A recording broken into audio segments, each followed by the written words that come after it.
एक बार श्रीमद् वल्लभाचार्य जी महाराज यमुना जी के तट पर बैठे थे और एक व्यक्ति उनको प्रणाम करने के लिए आया। तो प्रणाम करने से पहले महाप्रभु वल्लभाचार्य जी ने उसको इशारा किया कि जाओ पहले यमुना स्नान करो। तो यमुना स्नान करने से पहले उसने सोचा कि मेरे जो ठाकुर जी हैं इनको भी नवा दूं। अब उसने क्या, यमुना जी में स्नान करा के अपने ठाकुर जी को एक झोला में डाल करके और पेड़ पर टांग दिया। महाप्रभु जी ने दूर से जैसे ही देखा पेड़ पर टांग दिया, ये देख करके उनको बिल्कुल अच्छा नहीं लगा। बोले इसका बेटा होता, ये उनको उसको भी ऐसे टांग देता, इसकी पत्नी होती उसको भी ऐसे टांग देता। नहीं, उनके लिए बढ़िया व्यवस्था करता, बेटा को बैठा देता कहीं छाव में, आदि आदि कुछ करता। पर ठाकुर जी को झोला में लटका के पेड़ पर टांग दिया। अब वो यमुना स्नान करके जैसे ही महाप्रभु जी को प्रणाम करने आया तो महाप्रभु जी बोले तुम्हारे ठाकुर जी कहाँ हैं? बोले पेड़ पर टंगे हैं। बोले लेके आओ। तो महाप्रभु जी ने ऐसा किया कि उस पेड़ पे असंख्य झोलियां प्रकट हो गई और असंख्य झोलियों में असंख्य ठाकुर जी। अब जैसे ही वो गया तो एक जैसी झोली और एक जैसी झोलियों में अनेक अनेक ठाकुर जी। महाप्रभु जी बोले तुम्हारे ठाकुर जी कौन से, ढूंढो इनमें से। कितने साल से सेवा कर रहे हो? बोले 15-20 वर्ष हो गए। ढूंढो तुम्हारे ठाकुर जी कौन से हैं। वो अपने ठाकुर जी नहीं ढूंढ पाया। तब महाप्रभु जी ने क्रोधित होकर के कहा, बोले किस भाव से सेवा करते हो तुम? 15-20 वर्ष में तुम ये नहीं पहचान पाए तुम्हारे ठाकुर जी कौन से हैं?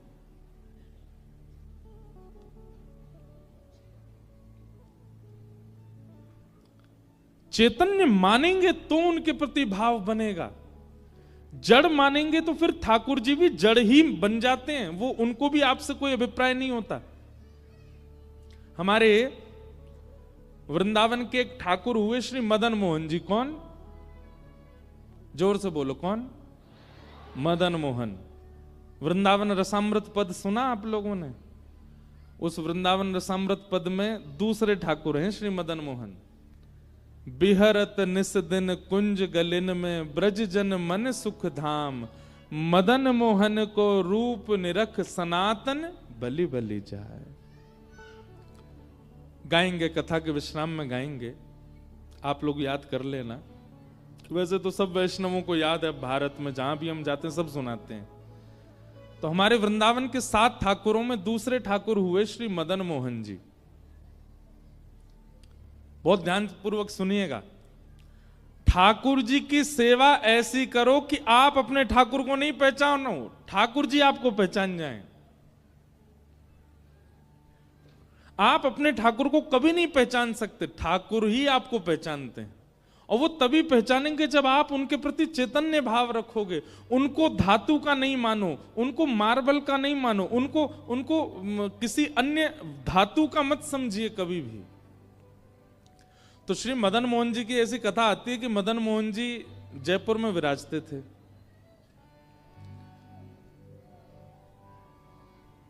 और वहां के राजा जो थे उनकी बेटी मदन मोहन जी की सेवा करती थी। तो पुत्री का जब विवाह निश्चित हुआ, बहुत ध्यानपूर्वक सुनिएगा, पुत्री का जब विवाह निश्चित हुआ तो बेटी ने अपने पिता से कहा, बोले पिताजी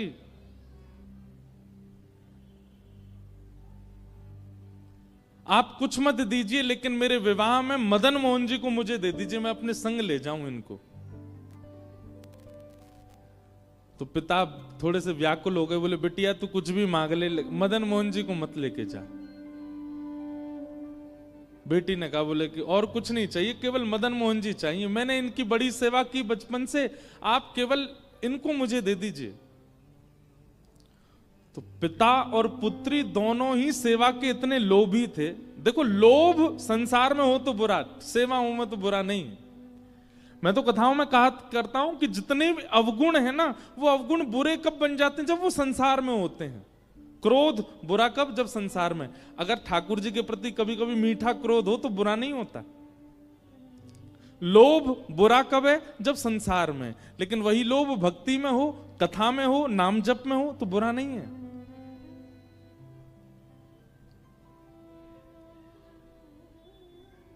जितने भी दोष हैं वो संसार के प्रति जब होते हैं तभी बुरे हो जाते हैं, तभी पाप के भागी बनाते हैं, पर भक्ति में हो तो वही भगवत प्राप्ति करा देते हैं।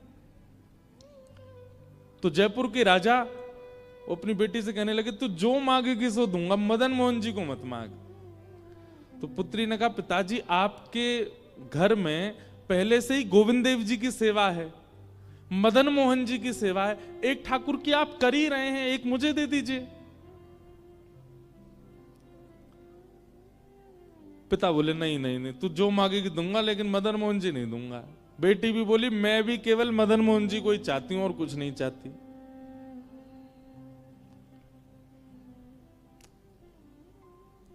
पिता ने कहा, चल ठीक है, एक काम करते हैं। बोले, क्या?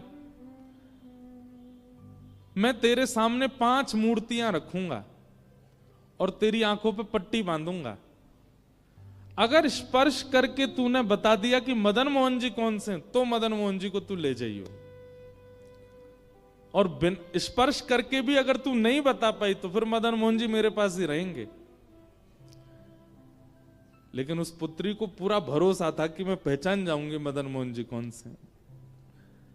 राजा ने 5 स्वरूप तैयार करवाए, एक जैसी कदकाठी, एक जैसा इत्र, एक जैसी पोशाक, एक जैसी माला, एक जैसी पगड़ी, एक जैसे अलंकार, एक जैसी वंशी, बिल्कुल सब कुछ एक जैसा।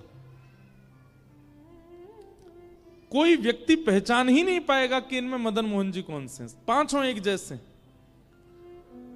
और पुत्री से कहा, बेटी 5 स्वरूप तैयार हो गए, सुबह अब तुम्हारी परीक्षा होगी, अगर तुमने पहचान लिया तो मैं तुम्हें वचन देता हूं कि तुम्हारे दहेज में मदन मोहन जी जाएंगे। रात भर पुत्री बेचारी बड़ी परेशान, बोले कि कहीं मैं हार ना जाऊं, कहीं मैं चूक ना जाऊं, कहीं ऐसा ना हो कि मदन मोहन जी रह जाएं। रात भर प्रार्थना करती रही तो मदन मोहन जी उसके स्वप्न में आ गए, और स्वप्न में आकर के बोले, काय को चिंता कर रही है? बोले, मैं ये चिंता कर रही हूं कि ये 5 पिताजी ने एक जैसे बनवाए, मैं कैसे पहचानूंगी आप कौन से हो? मदन मोहन जी बोले, तू बिल्कुल चिंता मत कर, स्वप्न में बोल रहे हैं उसको। मदन मोहन जी बोले, तू जब 5 का स्वरूप देख रही हो, सब लोग इधर देखो, और विशेष रूप से आगे वालों से हमारी बहुत विनती है, बहुत सावधानी से सुनो, पीछे वाले बिल्कुल सावधानी से बैठे, आगे वाले भी बैठो। तो मदन मोहन जी स्वप्न में बोले, एक काम कर। बोले, क्या? कल जब 5 को तू देखे ना, तो मुख देखने के बाद, वक्ष देखने के बाद, चरण देखने के बाद, जो ऐसे भुजा होती है ना वंशी बजाने वाली, त्रिभंग ललित स्वरूप है, उन भुजाओं के ऊपर हाथ फेरियो, और बोले, देखते देखते जिस स्वरूप की उंगली खड़ी हो जाए समझ जाना वही मैं हूं, और तू पिता को बता दियो कि ये रहे मदन मोहन जी। ठाकुर जी ने क्या कहा? जिस स्वरूप की उंगली ऐसे खड़ी हो जाए तेरे स्पर्श से, तू बस पकड़ करके बोल दो, पिताजी यही मदन मोहन, वो मैं ही हूंगा। अब देखो इस कथा में क्या है कि भक्त ठाकुर जी को नहीं पहचान रहा है, ठाकुर जी भक्त को पहचानेंगे, ठाकुर जी भक्त के पास रहना चाहते हैं। सोचो, विचार करो कि उस राजा की पुत्री की भक्ति कैसे होगी कि ठाकुर जी अपने जड़ स्वरूप में उंगली खड़ी कर देंगे। इसका मतलब क्या है? ठाकुर जी जड़ हैं नहीं, ठाकुर जी चेतन नहीं है। ये तो हमारी भक्ति की न्यूनता, हमारी भक्ति स्वभाव की सूक्ष्मता है कि हमको उनमें जड़ का अनुभव होता है, हमको उनमें जड़त्व का अनुभव होता है।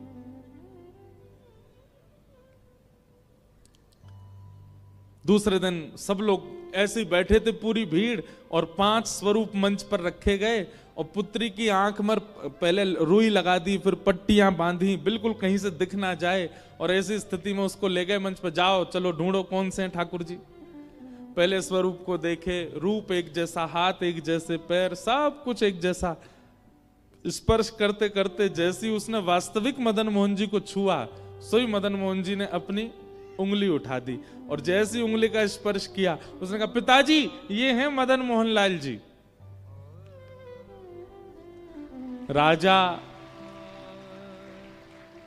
राजा ने मदन मोहन जी को प्रणाम नहीं किया, अपनी पुत्री को प्रणाम किया। बोले बेटी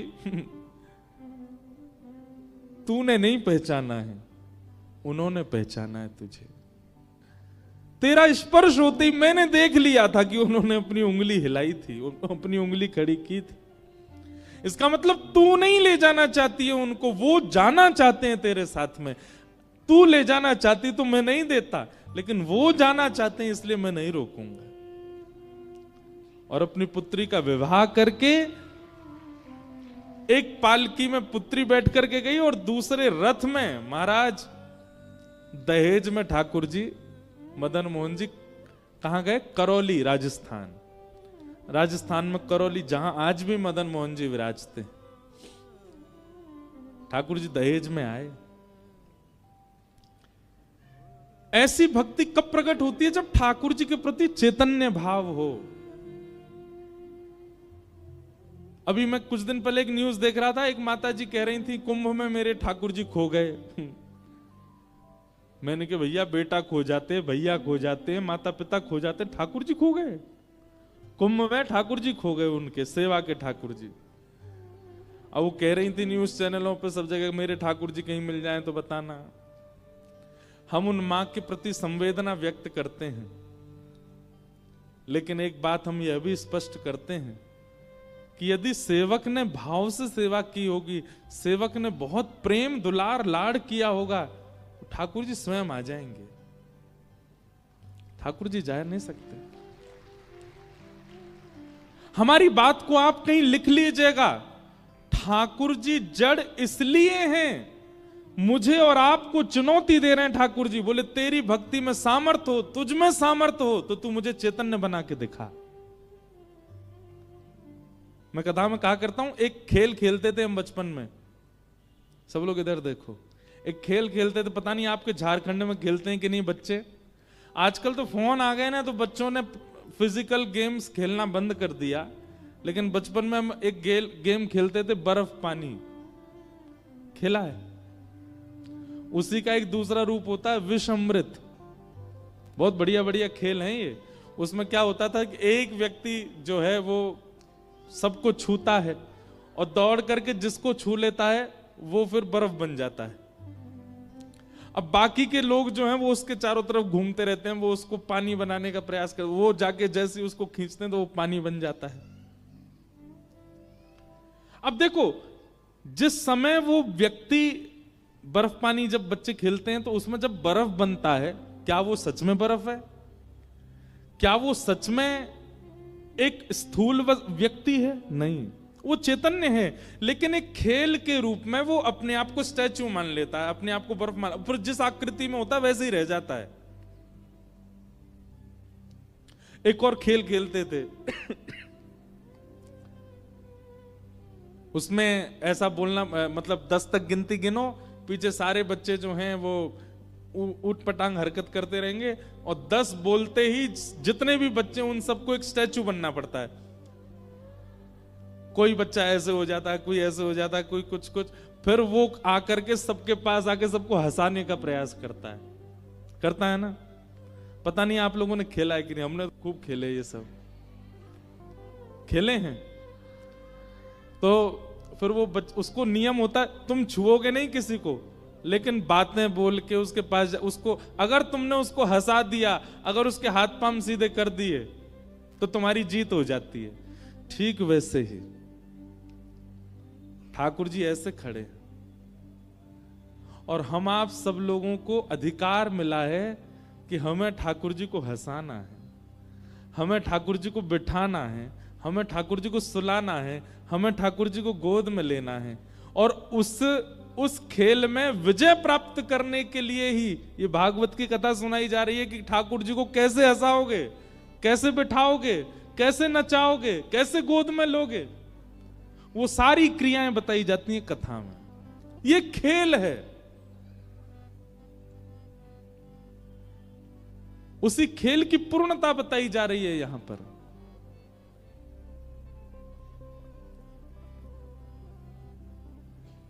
और अगर बालक उस खेल में उन मूर्ति बने हुए बालकों को नहीं हंसा पाता, नहीं हिला पाता, तो उसकी हार हो जाती है। ठीक वैसे ही हमारे संसार रूपी खेल में बहुत सारे मूर्ति बने हुए हैं। कौन? जगन्नाथ जी, बद्रीनाथ जी, द्वारिकाधीश जी, राधा रमण जी, राधा वल्लभ जी, बांके बिहारी जी। जब जाओ ऐसे ही खड़े मिलेंगे। लेकिन एक बात, मीराबाई को ऐसे नहीं दिखते थे ठाकुर जी। जब मीराबाई जाती थी मंदिर के कोने में खड़े हुए हुए, उसके रूप बदलते रहते थे, वो बातें करते रहते। दुनिया कहती कौन से बात कर रही है, पर उसके लिए ठाकुर जी ऐसे नहीं खड़े हैं। उसके लिए ठाकुर जी अलग अलग मुद्राएं बना रहे होते थे। उसके लिए ठाकुर जी ऊपर से बोल रहे होते थे। श्री माधवदास जी जगन्नाथपुरी में जब जाते थे महाप्रभु जगन्नाथ जी के सामने, श्री जगन्नाथ जी उनके लिए ऐसे नहीं होते थे। जगन्नाथ जी कभी ऐसे पौड़े होते थे, कभी बैठे होते थे, कभी कुछ कर रहे होते थे। बाकी दुनिया को ऐसे ही दिखते थे, पर माधवदास जी को अलग दिखते थे। हमारे गोवर्धन में श्री गोविंद दास, दुनिया के लिए श्रीनाथ जी ऐसे खड़े रहते थे, पर गोविंद दास जैसे मंदिर में आते थे, ठाकुर जी मोती उठा के मारते थे गोविंद दास के ऊपर। इसका मतलब क्या है? ठाकुर जी जड़ नहीं है, ठाकुर जी चैतन्य है। एक भाव में कथा में गाया करता हूं, कन्हैया कन्हैया पुकारा करेंगे। इस भाव में ठाकुर जी चैतन्य कैसे बनेंगे, ये बात बताई गई है। लताओं में ब्रज की गुजारा करेंगे, कन्हैया कन्हैया पुकारा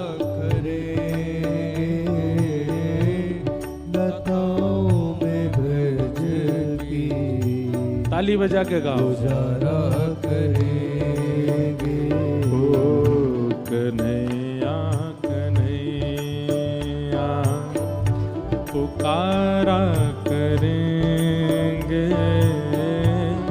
लताओं में ब्रज की गुजारा करेंगे, कन्हैया कन्हैया पुकारा करेंगे, लताओं में ब्रज की गुजारा करेंगे। ओ जो रूठेंगे हम से वो बांके बिहारी, जो रूठेंगे हम से वो बांके बिहारी, जो रूठेंगे हम से वो बांके बिहारी, जो रूठेंगे हम से वो बांके बिहारी, चरण पड़ उन्हें हम मनाया करेंगे, चरण पड़ उन्हें हम मनाया करेंगे, चरण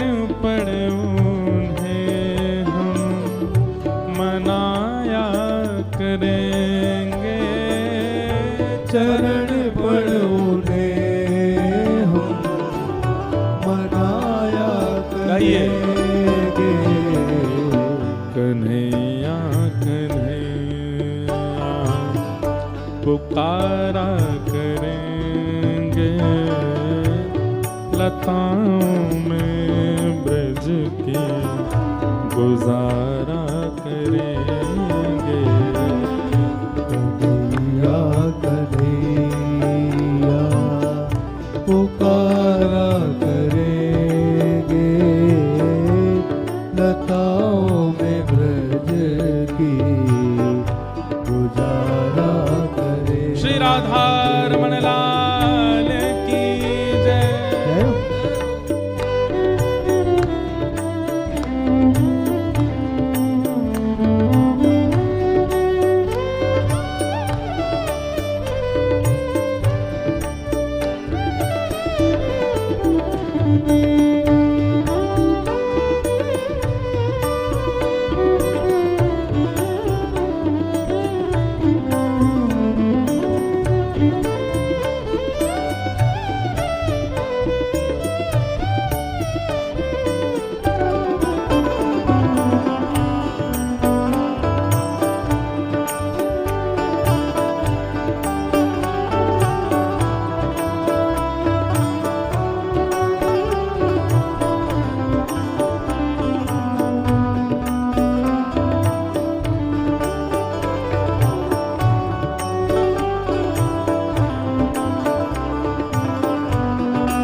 कहीं तो मिलेंगे वो बांके बिहारी, कहीं तो मिलेंगे वो बांके बिहारी, कहीं तो मिलेंगे वो बांके बिहारी, कहीं तो मिलेंगे वो बांके बिहारी। तो चरण पड़ोगे हम मनाया करेंगे, चरण पड़ोगे हम मनाया करेंगे। हाँ, चरण पड़ोगे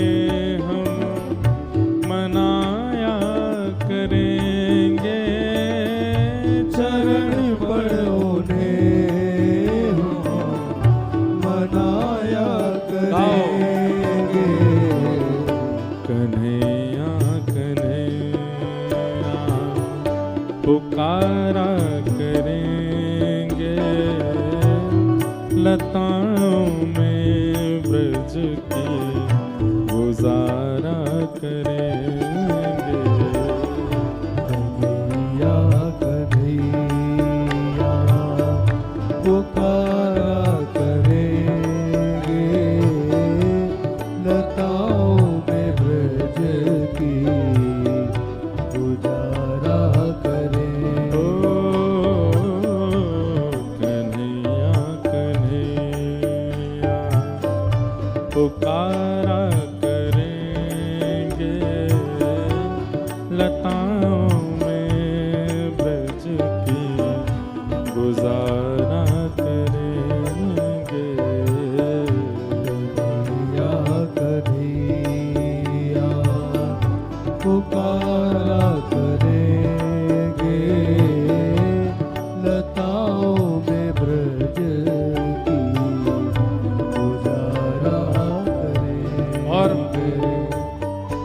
उन्होंने नचाए हैं ब्रह्मांड सारे, उन्होंने नचाए हैं ब्रह्मांड सारे, उन्होंने नचाए हैं ब्रह्मांड सारे, उन्होंने नचाए हैं ब्रह्मांड पर सारे, मगर अब उन्हें हम नचाया करेंगे, मगर अब उन्हें हम नचाया करेंगे। हाँ, मगर अब उन्हें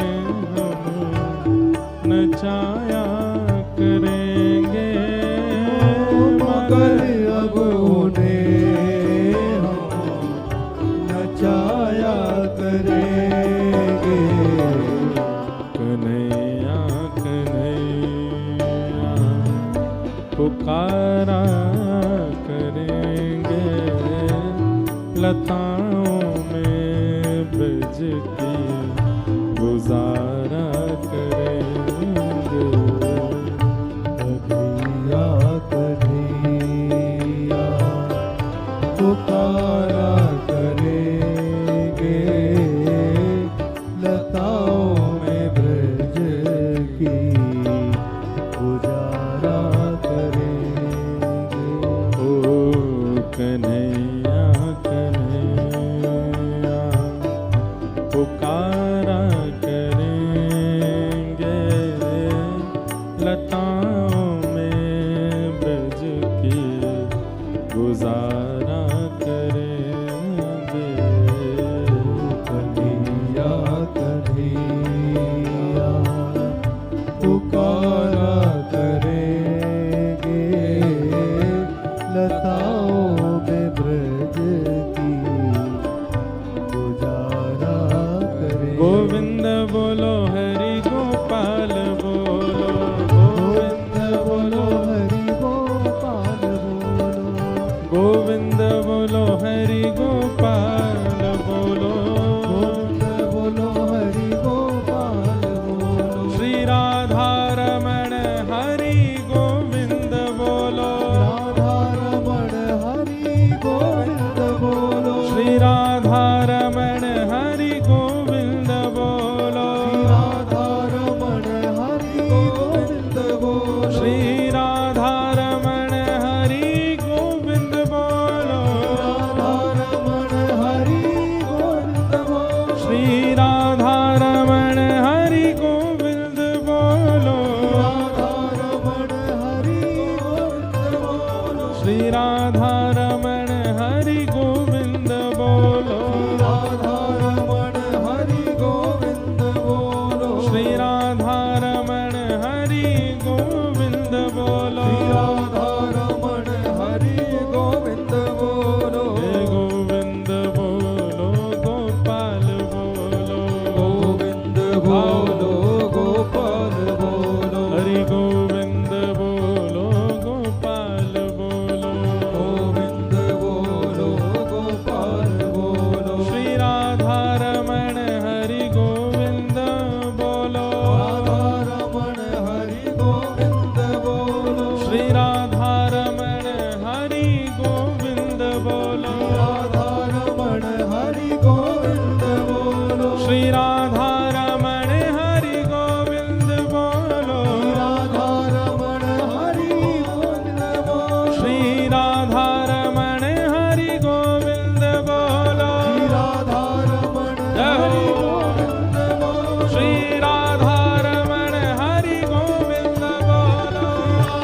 रमण हरि गोविंद बोलो, श्री राधा रमण हरि गोविंद बोलो, राधा रमण हरि गोविंद बोलो, श्री राधा रमण हरि गोविंद बोलो, राधा रमण हरि गोविंद बोलो, श्री राधा रमण हरि गोविंद बोलो, राधा रमण हरि गोविंद बोलो, श्री राधा रमण हरि गोविंद बोलो, राधा रमण हरि जय जय श्री राम, जय जय श्री राम, जय जय श्री राम।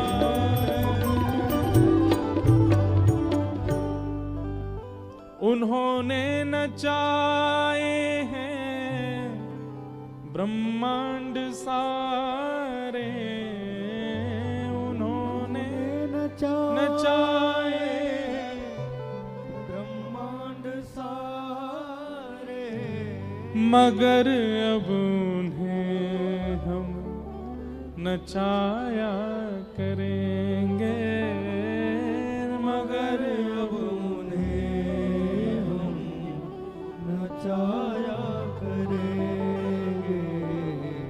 किस भाव में?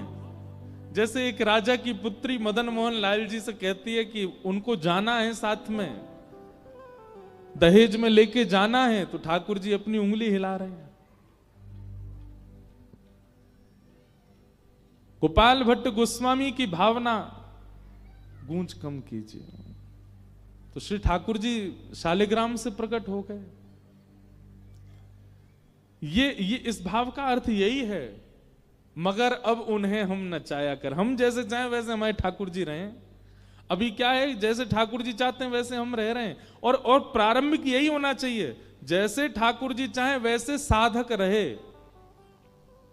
लेकिन कुछ समय बाद फिर वो जैसे चाहता है वैसे ठाकुर जी रहने लग जाते।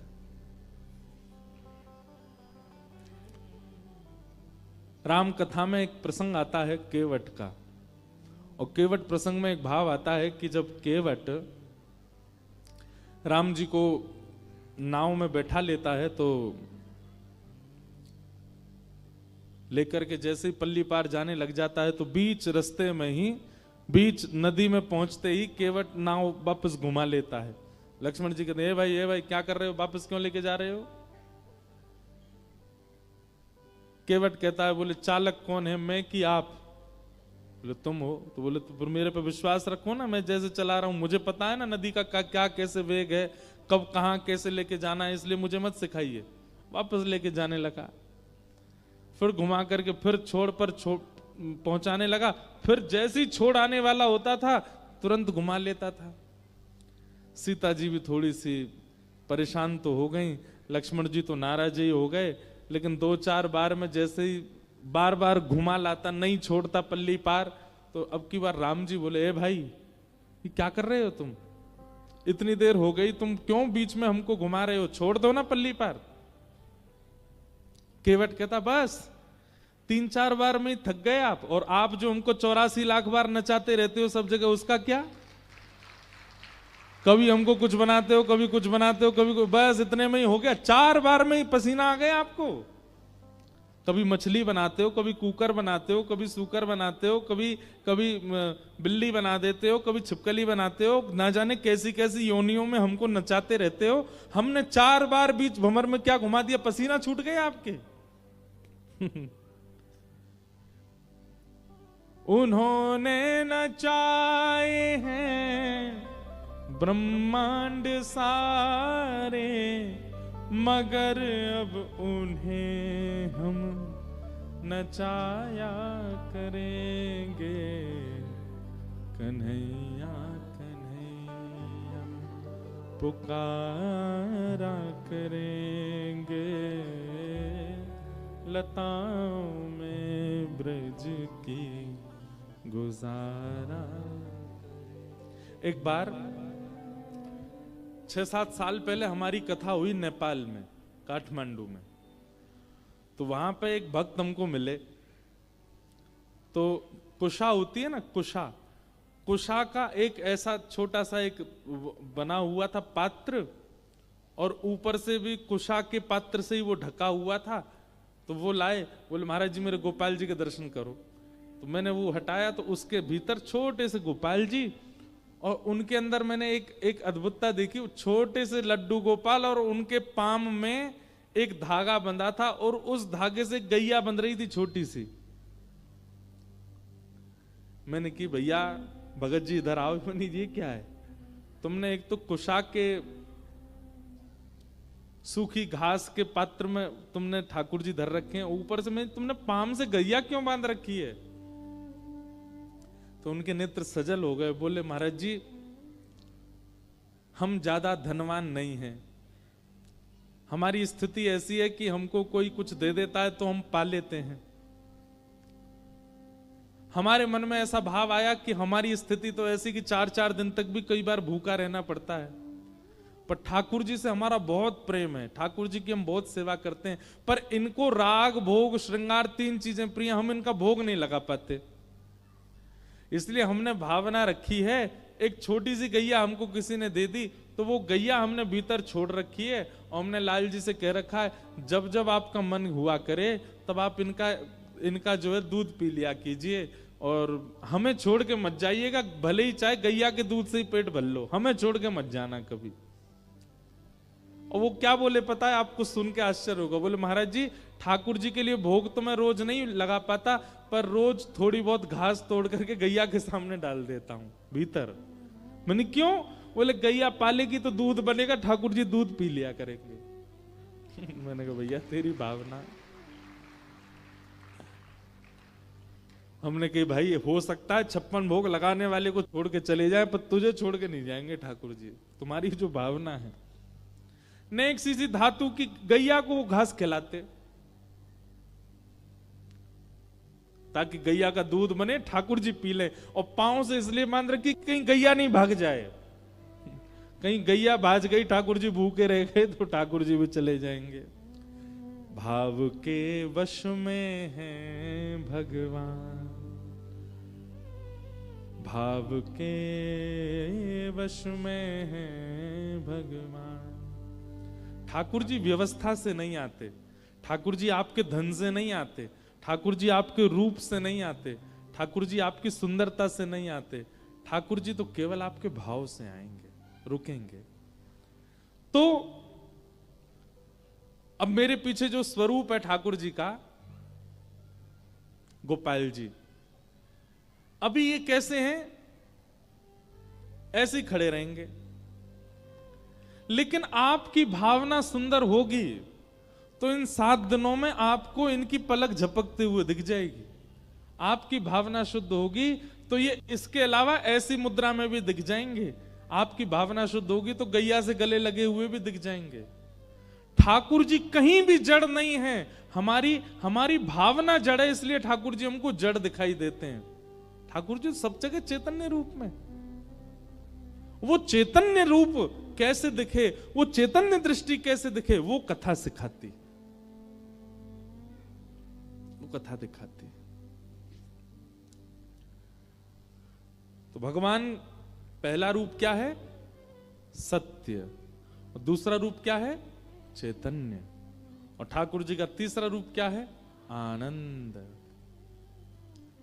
ठाकुर जी आनंद है।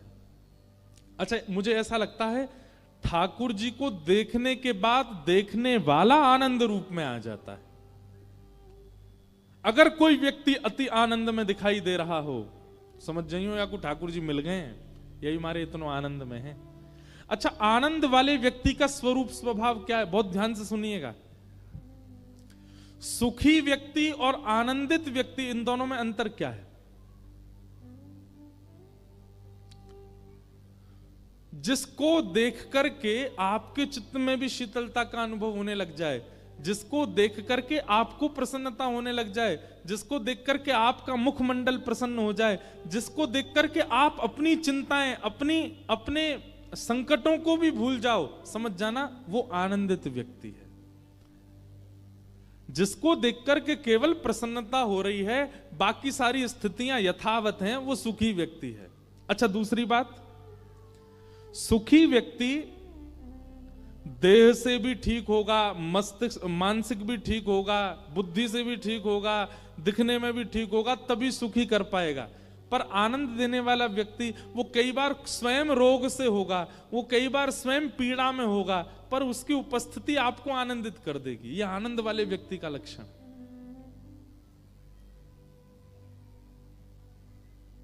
हमारे वृंदावन के पूज्य श्री प्रेमानंद जी महाराज, वो स्वयं देह से कई बार उतने उचित नहीं है, उतनी अच्छी अवस्था में नहीं है, पर उनको देख के लाखों आनंदित हो जाते हैं, करोड़ों आनंदित हो जाते हैं। ये आनंददायी व्यक्ति का लक्षण है।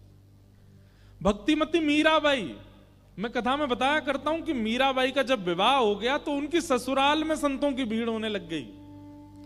जब तक मीराबाई का विवाह नहीं हुआ तब तक मेड़ता में भीड़ होती थी, संत महात्मा आते थे।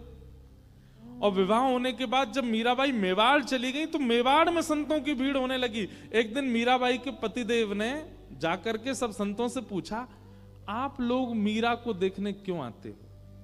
उसका रूप सुंदर है इसलिए, या वो वस्त्र बहुत अच्छी पहनती है इसलिए? तो सब संतों ने क्या उत्तर दिया? सब संत कहते हैं, बोले देखिए आपकी तो वो गृहिणी है इसलिए आप शायद उस रूप को ना देख पाओ, पर मीराबाई की सुंदरता या वस्त्र आभूषण देखने नहीं आते हम। जो भक्ति हमारे मन में तीर्थ जाकर के प्रकट नहीं हो पाती, वो भक्ति मीराबाई को देखने से प्रकट हो जाती है, इसलिए हम मीराबाई को देखने आते हैं। हमारा मन अत्यंत शांति का अनुभव करने लग जाता है, हमारे मन में श्याम सुंदर भ्रमण करने लग जाते हैं, रमण करने लग जाते हैं मीराबाई को देखने मात्र से। हम सब भूल जाते हैं, इसलिए हम मीराबाई को देखने आते हैं। सुखी व्यक्ति को देख करके आप सुखी हो सकते हो, पर कांस्टेंट सुख नहीं रहेगा, लंबे समय का सुख नहीं रहेगा। लेकिन एक आनंदित व्यक्ति को एक बार देखने के बाद भी आप लंबे समय तक आनंदित रहोगे। ये आनंदित व्यक्ति और सुखी व्यक्ति में अंतर है।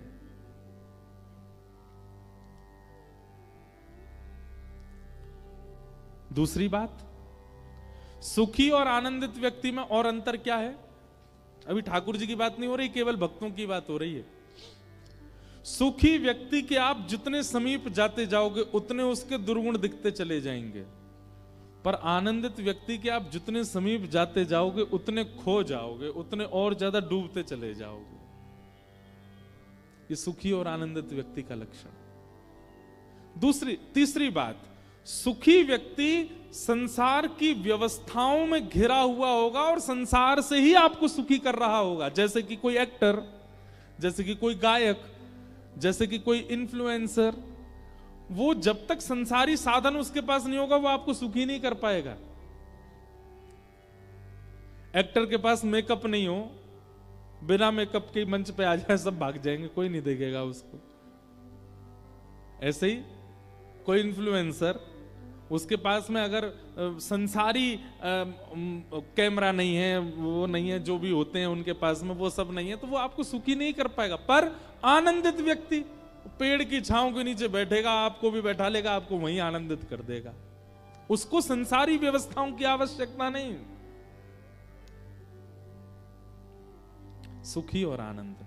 और भैया अंतिम बात, सुखी व्यक्ति जो घोर संसारी है और आनंदित व्यक्ति जो घोर राधा रमण जी का है, वही है आनंद। जो घोर राधा रमण जी का, घोर राधा रमण जी का मतलब चलत कृष्ण, सोवत कृष्ण, उठत कृष्ण, इत कृष्ण, उत कृष्ण, आगे कृष्ण, पाछे कृष्ण, कृष्ण कृष्ण कृष्ण, सब जगह कृष्ण।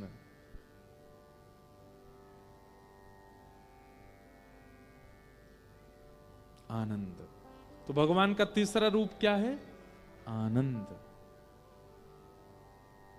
सच्चिदानंद रूपाय विश्वोत्पत्त्यादि हेतवे, विश्व की उत्पत्ति पालन संहार जो करते हैं, तापत्रय विनाशाय, 3 प्रकार के तापों का जो उपशमन करते हैं, श्री कृष्णाय वयम नमः, ऐसे श्री कृष्ण को हम बारंबार प्रणाम करते हैं। आगे बंधुओं, अब यहां से महात्म की चर्चा शुरू होती है। नैमिषारण्य क्षेत्र में 88,000 सौनकादि ऋषि बैठे थे, बहुत ध्यान से सुनिएगा। और उन 88,000 सौनकादि ऋषियों ने मानव कल्याण के लिए यज्ञ करना प्रारंभ किया, लेकिन उस यज्ञ से कोई लाभ नहीं मिला। तब वहां पर सूत जी का आगमन हुआ और 88,000 सौनकादि ऋषियों ने सूत जी महाराज से पूछा कि मानव कल्याण कैसे होगा, कृपा कर हमें इसका साधन बताओ। तब सूत जी महाराज ने भागवत जी की महिमा कही। बोले भैया मानव कल्याण भागवत जी से हो सकता है। तब 88,000 सौनकादि ऋषियों ने कहा महाराज ये भागवत जी क्या हैं, और ऐसा इन भागवत जी में क्या है जो अन्य साधनों में नहीं है, कृपा कर इन भागवत जी की महिमा हमको बताओ। तब सूत जी महाराज भागवत जी की महिमा बताते हैं। एक बार की बात है, नारद जी महाराज पृथ्वी पर आए। क्यों आए? क्योंकि पृथ्वी की बड़ी प्रशंसा होती है देवलोकों में। देवता आपस में बहुत प्रशंसा करते हैं पृथ्वी की। अरे भैया पृथ्वी बहुत अच्छी, क्यों? अरे वहां पर वृंदावन नाम का एक धाम है, वहां पर यमुना जैसी नदी बहती है, यहां पर कुंभ लगता है, सब लोग प्रयाग संगम में स्नान करते हैं। पृथ्वी बहुत अच्छी है, क्यों? यहां बद्रीनाथ है, यहां जगन्नाथ है, यहां द्वारिकानाथ है। पृथ्वी बहुत अच्छी है, क्यों? यहां पर दिव्य दिव्य संत कथाएं होती रहती हैं, सत्संग होता है, संकीर्तन होता है। ये सब स्वर्ग में नहीं होता, इसलिए देवताओं को पृथ्वी बहुत अच्छी लगती है। एक दिन नारद जी ने विचार किया पृथ्वी इतनी अच्छी है, चलो मैं दर्शन करके आता हूं। लेकिन पृथ्वी पर आते ही नारद जी महाराज को क्या दिखा कि अहम तो पृथ्वीं यातो ज्ञात्वा सर्वोत्तमामिति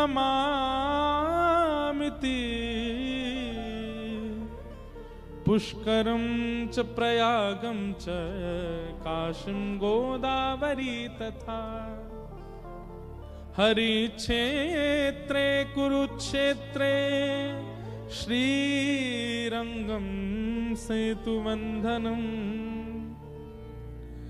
एवमादिषु तीर्थेषु ब्रह्माण्डतस्ततः।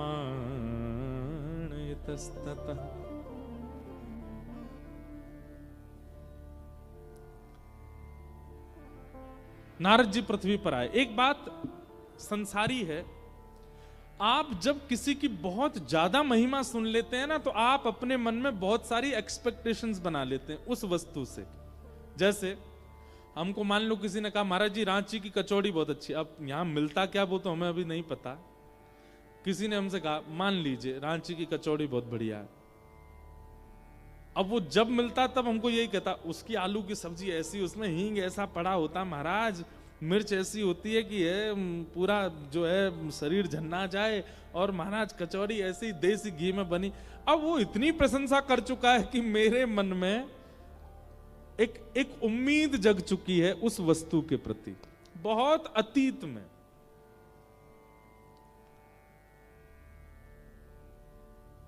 अब जैसे ही मैं उस वस्तु का सेवन करने जाऊंगा ना, ये स्वाभाविक बात है कि वो मेरी उम्मीद से थोड़ी कम स्वादिष्ट ही होगी, ये स्वाभाविक बात है। अब यहां पर भी देखिए संसार और आध्यात्म, इनमें अंतर। संसारी वस्तु की आप जितनी ज्यादा ख्याति सुनोगे, जब उसको भोगने जाओगे तो वो ख्याति से थोड़ी कम ही स्वादिष्ट दिखेगी। और आध्यात्मिक वस्तु का आप जितना ज्यादा श्रवण करोगे, जब उसका अनुभव करने जाओगे, तो जितना आपने उम्मीद नहीं रखी थी उससे कई गुना ज्यादा स्वादिष्ट लगेगा आध्यात्म। यह भी अंतर है संसार में और आध्यात्म में। हमने वृंदावन का यश गाया, वृंदावन ऐसा, वृंदावन ऐसा, वृंदावन के ब्रजवासी ऐसे, वृंदावन के बंदर ऐसे, वृंदावन की यमुना जी ऐसी, वृंदावन के संत ऐसे। अब इतना आपने वृंदावन सुन लिया, जब आप पहली बार वृंदावन जाओगे, अगर वास्तव में शुद्ध भावना से जाओगे, तो आपने जितना सुना उससे कई गुना ज्यादा आपको वृंदावन मिलेगा। लेकिन वहीं आपसे प्रशंसा कर दी जाए, विदेश में फलाना देश इतना अच्छा है, ऐसा है, ऐसा है, ऐसा है। कभी अनुभव करके देख लेना, आप जब आप जाओगे ना उस संसारी जगह पे, थोड़ा उसको आप कम ही पाओगे अपनी स्थिति से।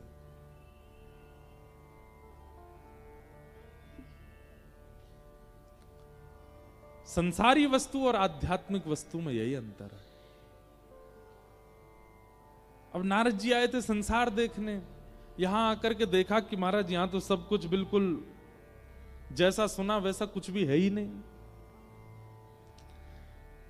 कि सत्यम नास्ति तपः शौचम दया दानम न विद्यते पाखंड निरता संतो विरक्ता सपरिग्रह। इसीलिए कहते हैं ज्यादा किसी से उम्मीद मत रखिए। जो नए नए यहां पर लड़का लड़की बैठे हैं, बहुत ध्यान से सुनना, अगर आपका ब्याह होने वाला है तो अपने होने वाले जो पतिदेव हैं या पत्नी जी हैं, उनकी ज्यादा प्रशंसा मत सुन लेना पहले, क्योंकि आप बहुत ज्यादा सुन लोगे। कई होते हैं ना, उनको बहुत ही रहता है कि हमारा ब्याह किससे हो रहा है, उसके बारे में जांच पूरी करो, इससे पूछो, उससे पूछो, उससे पूछो, उससे पूछो। अब इतना ज्यादा पूछ के फिर आप उम्मीद इतनी बना लोगे, सामने वाला व्यक्ति जब समीप आएगा, विवाह होगा, संग रहने लगोगे, तो आपकी उम्मीद खट्टी हो जाएगी।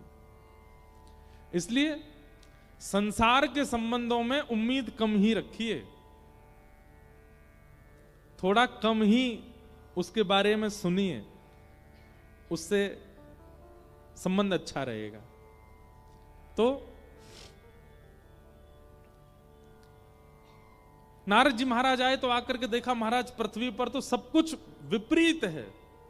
भागवत जी में बहुत सुंदर वर्णन, सत्यम नास्ति, यहां के लोग सत्य नहीं बोलते। हमारी माने तो आप 1 महीना पहले दिन से लेकर के और 30 तारीख तक अपने आप से अनुभव कीजिए कि आप कितनी बार सत्य बोलते हैं। अच्छा, सत्य का मत कीजिए, एक काम कीजिए, काउंटर ले लीजिए, एक मशीन आती है, मशीन रखिए और वो मशीन अपने पास रख के आप जब जब असत्य बोलते हैं तब तब उसका बटन दबाइए, पूरी सावधानी से, नाटक नहीं करना है, जिम्मेवारी से। और 30 तारीख को उस मशीन को देखिएगा आप, तब तक देखना नहीं आंकड़ा कितना पहुंचा। आप स्वाभाविक महीने में जितना झूठ बोलते हैं स्वाभाविक से 50% कम बोलेंगे, क्योंकि एक मशीन है ना आपके पास। आप जब भी झूठ बोलने जा रहे होगे आपको संकेत होगा मुझे मशीन में काउंट करना पड़ेगा, तो झूठ नहीं बोलोगे। लेकिन उसके बाद भी आप आंकड़े देख करके हैरान हो जाओगे कि मैंने 1 महीने में इतना झूठ बोला है। हमारा स्वभाव बन चुका है असत्य। एक दिन भी बिना असत्य बोले हमारा नहीं निकलता, चाहे मजाक में सही हम बोलते हैं। सत्यम नास्ति। फिर आगे लिखा है तपह नास्ति, भजन नहीं करते हम लोग, खाना पूर्ति करते हैं। तपह नास्ति। शौचम नास्ति, शौच कहते हैं पवित्रता को, पवित्रता भी नहीं है हमारे मन में। हम केवल तन साफ बनाते हैं पर अंदर पूरी गंदगी भरी पड़ी है। कहने का अभिप्राय, बाहर से गाड़ी धो दी पर अंदर उसमें सब मट्टी भी भरी पड़ी है, खाने पीने की सामग्रियां भी पड़ी हैं, दुर्गंध भी आ रही है। बाहर से साफ होने से क्या फायदा, ये तो केवल बाह्य आकर्षण के लिए था, अंदर तो कुछ भी नहीं है। लेकिन कई बार बाहर से गाड़ी साफ ना हो लेकिन अंदर से स्वच्छ हो तो बैठ करके यात्रा की जा सकती है। ठीक वैसे ही ठाकुर जी के लिए हम सब लोग गाड़ी हैं। हमने बाहर से अपने आप को बहुत सुंदर बना रखा पर अंदर सीट टूटी पड़ी है, स्टीयरिंग निकली पड़ी है, गियर निकले पड़े हैं, कुछ भी बढ़िया नहीं है। ठाकुर जी कहते हूं भाई कैसे बैठूं या कि चित्त में, सबरो तो उधरो पड़ो भीतर थे। ब्रजभाषा समझ रहे हैं ना? उधरो मतलब समझे, उधरो ब्रजभाषा में जैसे, अब उधरा कैसे समझाएं, जैसे ये हमारी बगलबंदी है, यहां से इसके धागा वागा निकल जाएं तो ये उधर जाएगी, इसको बोलते उधरा, उधरा हुआ। अभी सामने मैट मैट बिछे सब उठ पटांग हो जाएं, खुल जाएं, कई हमारे मित्र जन है वो उधरे ही रहते हैं, तो ये उधरा, उसको कहते हैं उधरा पड़ा रहना। एक बात याद रखिएगा, जिस व्यक्ति का स्वभाव, जिस व्यक्ति का जीवन ऐसे उधरा सा रहता है ना, ठाकुर जी नहीं आते उसके पास। ठाकुर जी को तो सुधरो चाहिए, उधरो नहीं।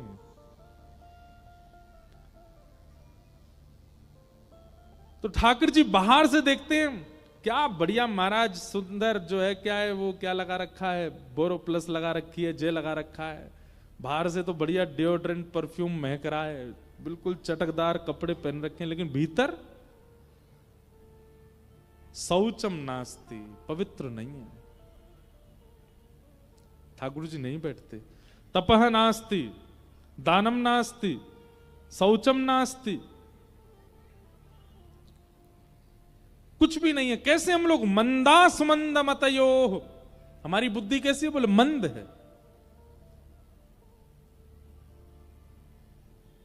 जिस कार्य को श्रेष्ठता से किया जा सकता है, हम लोगों की बुद्धि ऐसी चलती है कि इसको, अब देखो जैसे कुंभ में संगम स्नान है, अब सब लोग अपने अपने आंकड़े लगा रहे हैं संगम में कैसे नहाया जाए। कोई कह रहा वहां से कूद जाओ तो नहा लोगे, कोई कह रहा यहां से नाव में बैठ के चले जाओ तो नहा लोगे, कोई कह रहा यूं कर लो यूं, सब अपनी अपनी बुद्धि लगा रहे हैं। अरे भैया, आज मैंने कहीं सुना, वो सुबह उसमें आ रहा था सोशल मीडिया पे, बोले लोग गलत कर रहे हैं, यमुना जी में क्यों नहा रहे हैं, अरे नहाना है तो संगम में नहाइए या गंगा जी में नहाइए, यमुना जी में। अरे नहीं, हमने एक कथा में भी कहा, तीर्थ का मतलब होता है केवल तीर्थ, वह स्पेसिफिक जगह नहीं होती है, जहां बिहारी जी विराज रहे हैं वही मंदिर ही वृंदावन नहीं है। जहां पर यमुना जी बह रही हैं वही वृंदावन नहीं है। 84 कोस दूर दूर तक पूरा वृंदावन है। आप किसी वृक्ष को भी प्रणाम करके चले जाओगे तो बिहारी जी के प्रणाम के समान ही फल मिलेगा। आप संगम में जाकर के चाहे यमुना जी में नहा लीजिए, गंगा जी में नहा लीजिए, किसी भी घाट किसी भी कोने में स्नान कर लीजिए, आपका अमृत स्नान ही माना जाएगा। पर लोगों में होड़ लगी नहीं, जहां 2 धार मिल रही है वहीं नहाना है हमको। तो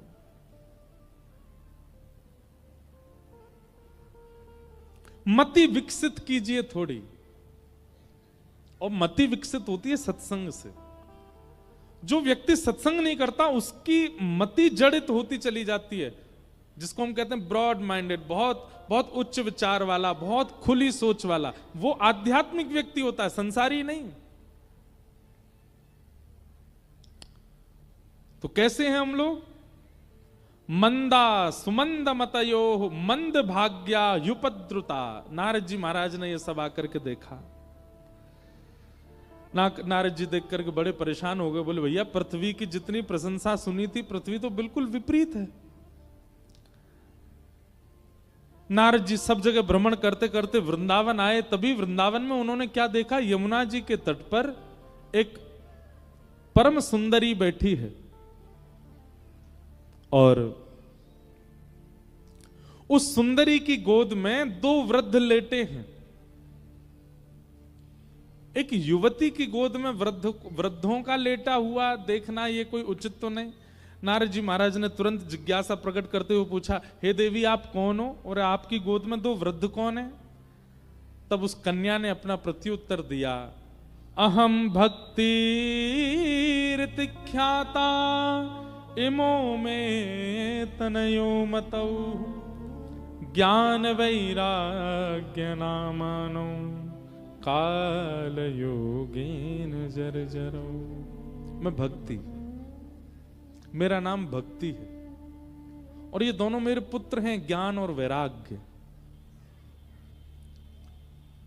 मुझे सब भजते हैं, भक्ति सबके चित्त में है, पर ज्ञान और वैराग्य नहीं है। इसी कारण मैं तो युवा हूं क्योंकि मुझे सब चाहते हैं, पर मेरे वृद्ध बालक हो चुके हैं क्योंकि इनको कोई नहीं चाहता।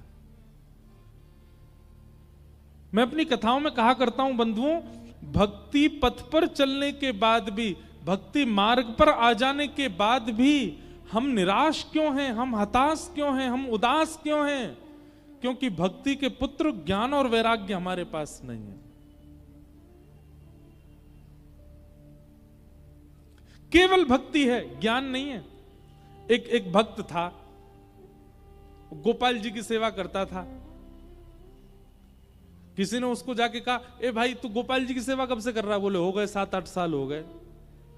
बोले 7-8 साल में भी तू आज भी छोटे से घर में ही रहता है, तेरा ना तो व्यापार बढ़ा, तेरा ना धन की वर्धन हुआ, ना तू घर बना पाया। उस व्यक्ति को लगा हाँ बात तो सही है।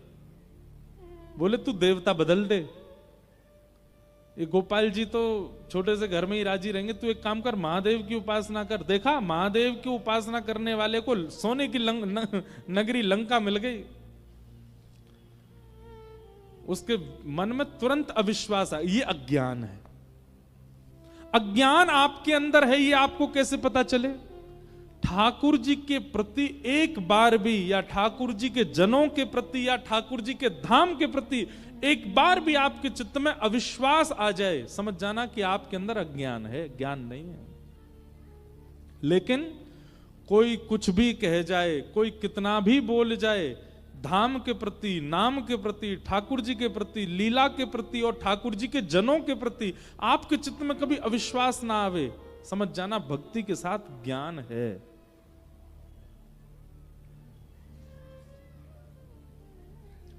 हमारे भगवान श्री कृष्ण हमारे वृंदावन चंद के ऊपर बहुत प्रश्न उठाते हैं कई पढ़े लिखे लोग, पर उनको अज्ञानी ही कहते हैं। हमारे यहां तो कहते हैं गमार, गमार हैं ये। या जाने कहां गमार, प्रेम नदिया की सदा उल्टी बहे धार। तो अब उस व्यक्ति ने क्या किया पता है? शंकर जी ले आया और गोपाल जी उठा के अलमारी में धर दिए। बोले 7 साल हो गए आपकी सेवा करते, अब यहीं बैठे रहो, अब मैं तो शंकर जी की आराधना करूंगा। और शंकर जी का अभिषेक करता, शंकर जी की आराधना करता। अब शंकर जी की आराधना के समय जो उसने अगरबत्ती जलाई, उस अगरबत्ती का धुआं उड़ करके इस तरफ जा रहा था जिस तरफ गोपाल जी बैठे थे। स्वाभाविक जा रहा था, उसमें कुछ हो नहीं रहा था, अपने आप ही वो धुआं इस तरफ जा रहा था। तो उस व्यक्ति के मन में क्या आया? बोले 7 साल इनकी पूजा करी, आज तक कभी सुख दिया नहीं, अब शंकर जी की सेवा कर रहा हूं तो अगरबत्ती का धुआं भी स्वयं ले जा रहे हैं, स्वयं सूंघ रहे हैं। दौड़ करके गया, अलमारी से ठाकुर जी उतारे। बोले 7 साल से मेरी सेवा स्वीकार नहीं करी, अब शंकर जी की आराधना करने लगा तो आप अगरबत्ती की सुगंधी भी ले रहे हो। ठाकुर जी प्रकट हो गए और प्रकट होकर के बोले 7 साल में तूने ऐसा कभी विचार किया ही नहीं कि मैं सूंघता भी हूं, आज सोचा इसलिए प्रकट हुआ मैं। तूने कभी विश्वास किया ही नहीं था कि मेरी नासिका भी है, आज पहली बार सोचा तूने कि हाँ मेरी नाक है, मैं सूंघता भी हूं। भक्ति तो बंधु हम सबके चित्त में है, पर ज्ञान नहीं है। और क्षमा कीजिएगा, ज्ञान का मतलब बहुत जानकारियां होना नहीं होता।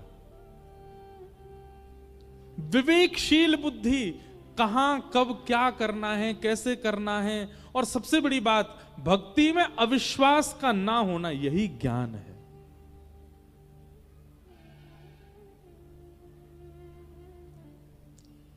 आपकी भक्ति में, आपकी सेवा में, आपके गुरु के प्रति, धाम के प्रति, तीर्थ के प्रति आपके चित्त में जो अविश्वास प्रकट होता है, वही अज्ञान।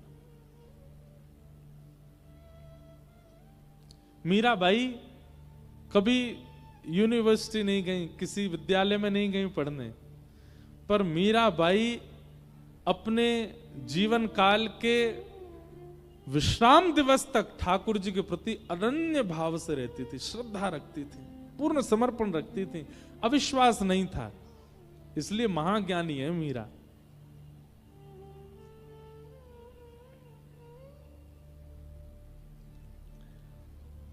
तो हमारी प्रार्थना, भक्ति तो है पर ज्ञान भी लाइए, और ज्ञान है इस बात का प्रमाण है ठाकुर जी के प्रति कभी अविश्वास ना होना।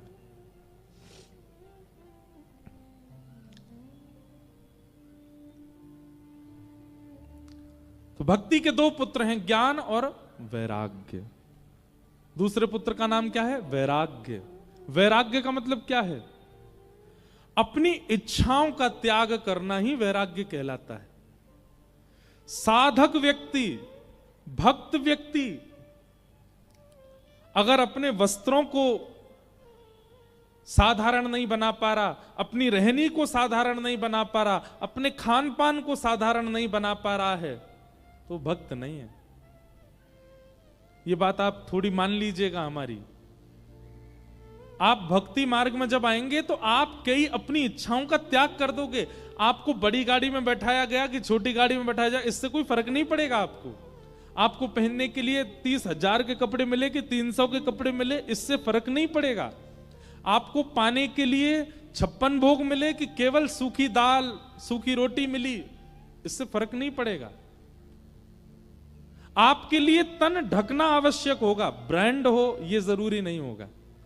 आपके लिए सफर करना आवश्यक होगा, गाड़ी बड़ी हो ये जरूरी नहीं होगा। आपके लिए पेट भरना आवश्यक होगा, उसमें 56 भोग हो यह आवश्यक नहीं होगा। इन आवश्यकताओं के त्याग, इन विशिष्ट आवश्यकताओं के त्याग को ही वैराग्य कहते हैं। सब छोड़ करके बाबा जी बन जाना वो वैराग्य नहीं है।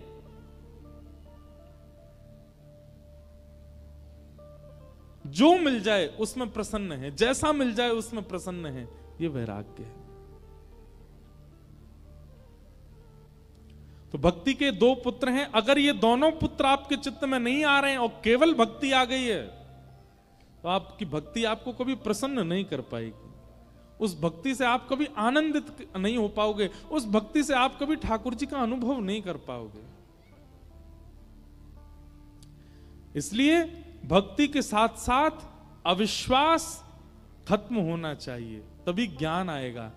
और भक्ति के साथ साथ इच्छाओं की निवृत्ति होनी चाहिए, तभी वैराग्य आएगा। और जब तक ज्ञान वैराग्य नहीं आएंगे, आप अपनी भक्ति से प्रसन्न नहीं हो पाओगे। तो भक्ति के दो पुत्र हैं, ज्ञान और वैराग्य। दुनिया सब भक्ति करती है, ज्ञान और वैराग्य के लिए कोई नहीं, इसलिए दोनों वृद्ध हो गए। तब भक्ति महारानी ने नारद जी से कहा, मेरे पुत्रों को युवान करने का कोई साधन बताओ। ज्ञान और वैराग्य दोनों युवा कैसे होंगे? इसी खोज में नारद जी महाराज सब जगह ढूंढते ढूंढते बद्रीनाथ गए। तब बद्रीनाथ में भगवान के प्रथम अवतार सनक सनंदन सनातन सनत कुमारों से उन्होंने कहा कि महाराज, भक्ति के पुत्र ज्ञान वैराग्य कैसे युवा होंगे, बताइए। तब सनत कुमारों ने कहा, सत्कर्मसु चको नूनम ज्ञान यज्ञ स्मृतो बुधई श्रीमद् भागवतालाप सतु गीत सुकादि। एक ही उपाय है, क्या? सुखदेव जी के द्वारा सुनाई गई जो भागवत की कथा है, यदि भागवत की कथा तुम ज्ञान वैराग्य को सुना दोगे तो वे दोबारा युवा हो जाएंगे। एकमात्र भागवत जी में वो सामर्थ्य है कि वो ज्ञान वैराग्य को उत्थापित कर सकते हैं। बहुत ध्यान से सुनिएगा मेरी बात। आप कथा में क्यों आए हैं? क्योंकि भक्ति आपके चित्त में है। तो यहां आकर के प्राप्त क्या करना? आप ऑलरेडी भक्त बन गए हो, फिर यहां क्यों आए हो? आप भक्ति प्राप्त करने नहीं आए हो, ज्ञान और वैराग्य को उत्थापित करने आए हो। ज्ञान और वैराग्य हमारे चित्त में जो जीर्ण शीर्ण हो चुके हैं, उनको उत्थापित करने के लिए आप कथा में आए हैं। हमारे माइक कभी कभी धीमे पड़ जाते हैं। बालकों की आवाज कितनी तेज होती है। कभी कभी हमें लगता है हम भी बालक होते हैं, ऐसे ही जोर जोर से कथा सुना रहे होते। तो इनको बढ़िया बिस्किट खिला लाओ, बाहर ले जाके टॉफी दे देना। इधर देखो सब लोग, अरे मैया कैसो रो रो लाला। हमको इसलिए लग रहा है उसने वो मंकी कैप पहना ना, इतनी सर्दी तो है नहीं यहाँ पे, बेचारे का मुंह बंद हो गया है। ले उतर गया, लो शांत भी हो गया, और जोर से रो रहा है। सब लोग इधर देखो। जय हो झारखंड वासी। आप लोग सुनते तो बहुत ध्यान से, बस कभी कभी बीच में थोड़ी ऊधम हो जाते हैं। तो क्या बता रहा था मैं? ज्ञान और वैराग्य। 7 दिनों में आपका उद्देश्य क्या होना चाहिए? बहुत ध्यानपूर्वक इधर देखिए हमारी तरफ। आपका उद्देश्य, कई लोग कहते हैं भक्ति में आगे कैसे बढ़ें, भक्ति उत्थापित कैसे हो, हमारी भक्ति सजग कैसे हो, हम भक्ति में ठाकुर जी का दर्शन कैसे करें। आपके अंदर भक्ति है, पर वो भक्ति प्रसन्न कब होगी? जब उसके बालक चित्त में आएंगे, उसके बालक ज्ञान और वैराग्य। आपने किसी मां को अच्छे आसन पर बैठा दिया, मां की सारी व्यवस्थाएं अच्छी कर दी, पर बालकों को दुखी कर दिया। जिसके बालक दुखी हों वो मां कैसे प्रसन्न रह सकती है? भक्ति को आपने हृदय आसन पर बैठा रखा है। अब आगामी 7 दिन तक आपका उद्देश्य क्या होना चाहिए? कि ज्ञान और वैराग्य भी आए चित्त में। ज्ञान का मतलब क्या है? भक्ति में ठाकुर जी के प्रति कभी भी अविश्वास ना हो तो समझ जाना ज्ञान आ गया आपके चित्त में। और वैराग्य क्या है? अपनी इच्छाओं की कटौती करना, अपनी इच्छाओं से निवृत्त होना। ये एक प्रकार का वैराग्य। ये 2 चीजें कथा से आपको सीखनी है। वृंदावन जाने के बाद वृंदावन का रस जिस पर चढ़ जाता है, वो व्यक्ति जोगी जैसा क्यों हो जाता है? वो तिलक लगाए घूम रहा है, जटाएं बना लेता है सामान्य से। अभी कुंभ में ऐसा हुआ, ट्रेंड बन गया। अब बाहर के लोग नहाने आते हैं तो जबरदस्ती की जटाएं लगा करके और संतों की तरह रुद्राक्ष पहन करके, त्रिपुंड लगा करके, ये कोई बाह्य आवरण, कोई आडंबर नहीं है। त्रिपुंड लगा लिया, रुद्राक्ष माला धारण कर ली और फिर उसके बाद गंगा स्नान कर रहे हैं और फिर फोटो वोटो खिंचा के बस डाल दो, फिर जाके अपना वही जीन्स टी शर्ट पैंट में डोल रहे हैं, फटे हुए कपड़े पहन के घूम रहे हैं। केवल कुंभ में आए इसलिए संत जैसा भेष बना लेते हैं। नहीं, जब भक्ति में वैराग्य आता है तब वह भेष अपने आप प्रकट होता है, बनाना नहीं पड़ता।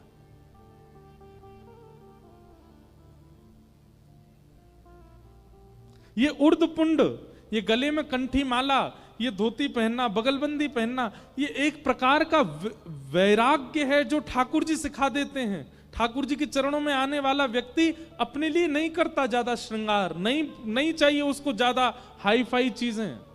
वो सामान्य में रहना उसको अच्छा सामान्य मिले तो भी अच्छा, हाई फाई मिल जाए तो भी अच्छा, दोनों में सम रहता है।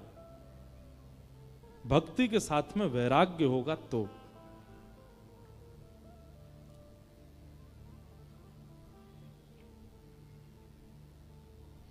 सुख में फूलो मती, दुख में भूलो मती, प्राण जाए मगर नाम भूलो मती, मुरली वाले को मन से रिझाते चलो, कृष्ण गोविंद गोपाल गाते चलो, कृष्ण गोविंद गोपाल गाते।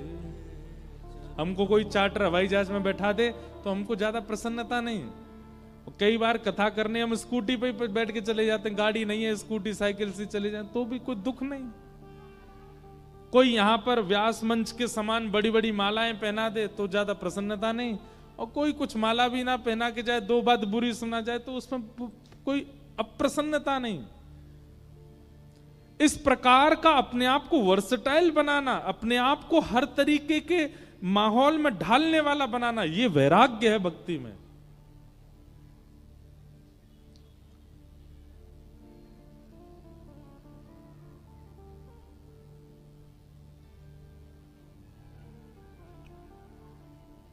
भक्ति के दो पुत्र ज्ञान और वैराग्य, इन दोनों के उत्थापन के लिए भागवत की कथा कराओ।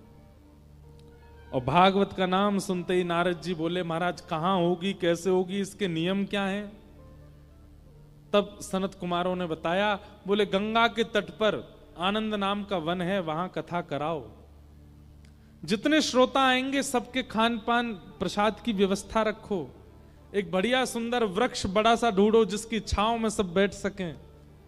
ऊंचा एक व्यास मंच बनाओ, व्यास मंच पर व्यास जी के बैठने की व्यवस्था करो। आदि आदि कथा की सारी व्यवस्थाएं बताई गई। नारद जी महाराज ने सब व्यवस्था की, और व्यवस्था में कथा जैसे प्रारंभ हुई, भक्ति ज्ञान वैराग्य तीनों आए। भक्ति महारानी तो युवा थी, पर ज्ञान वैराग्य ने जैसे ही कथा माहौल में प्रवेश किया कि भक्ति सुतौ तौ तरणौ गृहीत्वा प्रेमैकरूपा सहसा विरासीत्,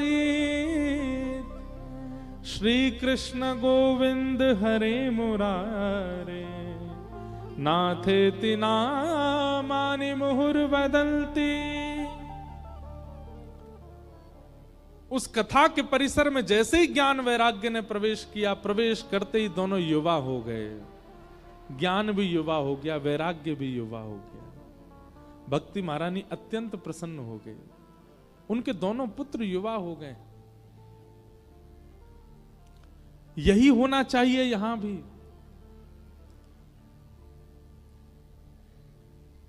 हमारी प्रसन्नता का कारण भक्ति में सजगता, और भक्ति में सजगता का कारण ज्ञान वैराग्य का उत्थान चित्त में। ये कथा से होगा। ज्ञान और वैराग्य के मार्ग को अपनाइए। भक्ति महारानी अत्यंत प्रसन्न हो गई। ज्ञान वैराग्य दोनों युवा हो गए। नारद जी महाराज ने प्रश्न किया और सनत कुमारों से पूछने लगे, महाराज कृपा करके मुझे यह बताइए, कथा सुनने से कौन कौन से पापी अपने पापों से मुक्त हो जाते हैं? कितने प्रकार के पाप कथा सुनने से मुक्त होते हैं? और यहां पर सनत कुमार कह रहे हैं, कौन कौन से पाप करने वाला व्यक्ति अगर कथा में आवे तो उसके पाप निवृत्त हो जाते हैं। ये मानवा पाप कृतस्तु सर्वदा सदा दुराचार रता विमार्गगा क्रोधाग्नि दग्धा कुटिलश्च कामिनः सप्ताह यज्ञेन कलौ पुनन्ति ते। बहुत सावधानी से सुनो। जितने भी पाप हैं, पहली बात तो पाप कहते किसको हैं? शास्त्र जिनकी आज्ञा नहीं देते, गुरुजन जिनकी आज्ञा नहीं देते और माता पिता जिसकी आज्ञा नहीं देते, वो सब पाप है, सब पाप है। अगर ये सारे नियमों के विपरीत हमने कोई काम किया है तो वो पाप है। हमसे जो भी पाप हुआ है, और यहां पापों के कुछ नाम बताए गए हैं, जैसे कौन कौन से? सबसे पहला पाप दुराचरण। ध्यान पूर्वक सुनिएगा। किसी को माला जपते हुए देख आपके मन में यह भावना तो उत्पन्न नहीं हुई कि मैं भी माला जपूं, पर किसी को धुआं उड़ाते देख आपके मन में आया, ओए कितना बढ़िया लग रहा है, क्या देखो मुंह से धुआं निकल रहा, मैं भी निकाल के देखूं। किसी को चंदन तिलक लगा करके आपके मन में भावना नहीं आई कि मैं भी लगाऊं, पर किसी की फटी जींस देख करके, किसी के ऊट पटांग वस्त्र देख के आपके मन में आया, मैं भी खरीदूं, मैं भी पहनूं, कितना बढ़िया लगूंगा, कूल लगूंगा मैं भी। ये दुराचरण है। मतलब किसी के आचरण को देख करके, किसी के व्यवहार को देख करके आप वह आचरण करने लग जाओ, इसको कहते हैं दुराचरण, और ये पाप है। आप अपनी पत्नी से प्रेम से ही रहते थे, आप अपनी पत्नी से प्रेम भाव ही रखते थे, लेकिन आपने अपने मित्र को देखा वो तेज आवाज में बात कर रहा था, उसकी पत्नी सामने, अब आप भी वही करने लगे, ये दुराचरण है, पाप है। आप किसी अन्य के दुराचरण भाव को देख करके उससे सीख लेते हैं और फिर स्वयं करने लग जाते हैं, ये दुराचरण, और ये पाप है। संसार में कोई भी व्यक्ति जन्म से दुराचरण नहीं करता, कोई गलत काम नहीं करता, वो देख के ही सीखता है व्यक्ति। किसी को पीने की लत लगी तो उसने किसी को पीते हुए देखा था, इसीलिए लगी है। किसी को खाने की लत लगी, क्रोध की लत लगी, लेकिन आपने कभी विचार किया मानव को लत केवल बुरी चीजों की लगती है, भक्ति की नहीं लगती, गिने चुने लोगों को लगती है। पर अभी माहौल बदल रहा है, अभी लोगों को भक्ति की लत लग रही है, अभी लोगों को कथा की इच्छा प्रकट हो रही है, अभी लोगों को नाम जप की इच्छा प्रकट हो रही है।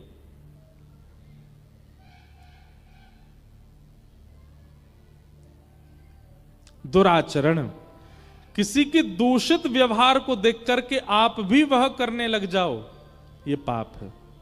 आप में अभिमान नहीं था, आप बिल्कुल सम रहते थे, बहुत अच्छा आपका व्यवहार था, पर आपके जो ऑफिस में जहां काम करते उसमें किसी को आपने देखा वो थोड़ा अभिमान करता है, वो लोगों से कम बात करता है, वो लोगों से दुर्व्यवहार करता है, उसको देख करके आप मन में आया मैं भी ऐसे किया करूं, अच्छा लगूंगा, पाप है।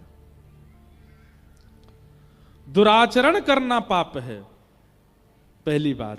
दूसरी बात, विमार्गगा, गलत मार्ग पर चलना। माताजी, पिताजी, गुरुजी, बड़े भैया सबने बोला वहां मत जाना, वो अच्छी जगह नहीं है, वो मत करना, वो अच्छा नहीं है, ऐसा मत खाना, ये अच्छा नहीं है, ये सब पता है। क्या मांस खाने वाले व्यक्ति को नहीं पता कि ये अच्छा नहीं होता, फिर भी खाता है? मांस खाने वाला, किसी जानवर को मार के खाने वाले व्यक्ति को क्या नहीं पता कि ये पाप है, पर फिर भी खाता है? एक बात बोले, ना पता हो कि पाप है तो कुछ गलत करे तो इतना पाप नहीं लगता, लेकिन जानते हुए भी उसको करना, ये तो महापाप लगता है, घोर पाप लगता है। और मांस खाने वाले सब लोग घोर पाप ही कर रहे हैं। क्यों? उनको पता है कि एक जानवर मारा गया है हमारे लिए, फिर भी खाते हैं उसको। इसी को कहते हैं विमार्ग। शास्त्र मना करते हैं, वेद पुराण मना करते हैं, गुरुजन मना करते हैं नहीं खाओ, फिर भी खाते हैं। विमार्ग। जिस मार्ग के लिए मना किया गया उस मार्ग पर चलना यह महापाप है। और क्रोधाग्नि दग्धा, तीसरा पाप क्या बताया? भयंकर गुस्सा। छोटा मोटा गुस्सा, थोड़ा मोटा गुस्सा चलेगा, लेकिन भयानक क्रोध आना, और भयानक क्रोध में कुछ भी बोल देना, कुछ भी कह देना, हाथापाई कर देना, कुछ फेंक देना, उठा देना, इस प्रकार की क्रिया करना, ये महापाप है। क्रोधाग्नि दग्धा। कुटिलश्च कामिनः। अब कुटिल किसको कहते हैं? ये चौथा रूप है पाप का। कुटिल का मतलब क्या है? आपके मुंह पे क्या बोलेगा? बहुत अच्छे बेटा, अच्छे से पढ़ाई करना, खूब अच्छे जाना आगे, इतने परसेंटेज मुझे चाहिए तुम्हारे, 80% से कम नहीं आने चाहिए। पर मनी मन क्या सोच रहे हैं? फेल हो जाए। मुख पर क्या दिखा रहे हैं? कि तुम अच्छे बनो, तुम्हारा ब्याह बहुत अच्छा हो, पति पत्नी दोनों का ब्याह हुआ, उनसे कह रहे हैं बहुत अच्छे से रहना, भगवान करे तुम सदा सुखी रहो। पर मनी मन क्या सोच? तुम्हारा ब्याह टूट जाए, चले ही नहीं ज्यादा। मुख से दिखा कुछ रहे हैं पर भीतर से कुछ और है। इसको कहते हैं कुटिल व्यक्ति, पाप है। और ऐसे लोगों की संख्या बहुत है संसार में। वो दिखाते अपने आप को बहुत प्रेमी हैं पर हैं नहीं।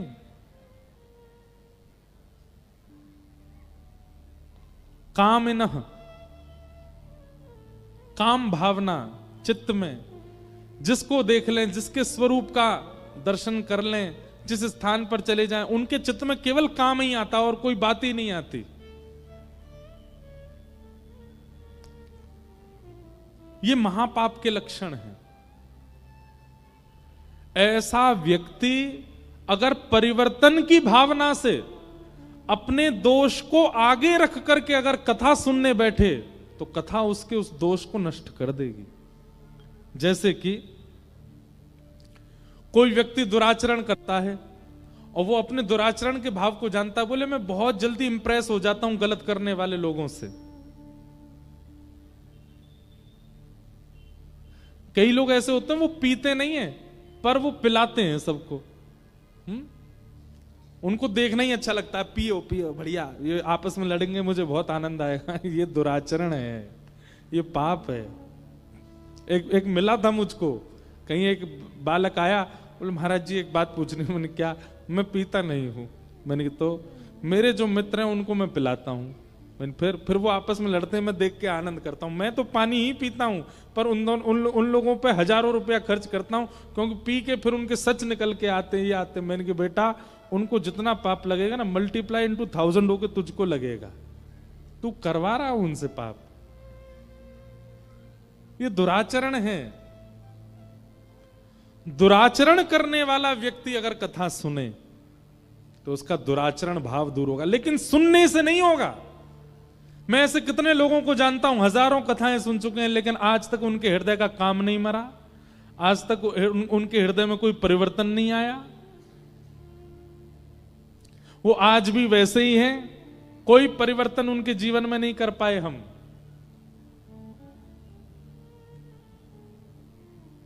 क्यों? क्योंकि कथा को उन्होंने श्री कृष्ण रूप मान करके सुना ही नहीं, इसलिए कोई परिवर्तन नहीं हो पाया। परिवर्तन होगा, सबसे पहले तो आप वक्ता की वाणी के प्रति पूर्ण विश्वास रखो, भरोसा रखो। दूसरी बात, कथा को केवल शब्द ना मान करके साक्षात ठाकुर जी का रूप मानो। और तीसरी बात, अपने दुर्व्यवहार को, अपने दूषित क्रियाओं को आगे रखो। इनको मुझे सुधारना है, इसके लिए मैं कथा सुन रहा हूं। कथा आपको बदल देगी, परिवर्तित कर देगी।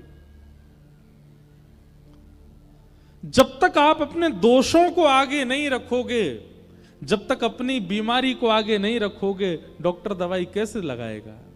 डॉक्टर दवाई कैसे बताएगा? इसलिए कथा में जब आप बैठते हैं ना, तो अपने दूषित विचार जो आपके अंदर कमियां हैं उनको पहले विचार कर लिया कीजिए। हे भागवत जी, मेरे अंदर क्रोध बहुत है, मेरे अंदर काम है, मेरे अंदर लोभ है, ईर्ष्या है, द्वेष है, कृपा करके आप परिवर्तन कीजिए। 7 दिन में आप अपने आप को देख लीजिएगा, आपके यहां का क्रोध कहां चला गया, आपका लोभ कहां चला गया, सब परिवर्तित हो जाएगा। एक सुंदर रूप धारण कर लोगे आप। तो कथा इन सबको परिवर्तित करती है।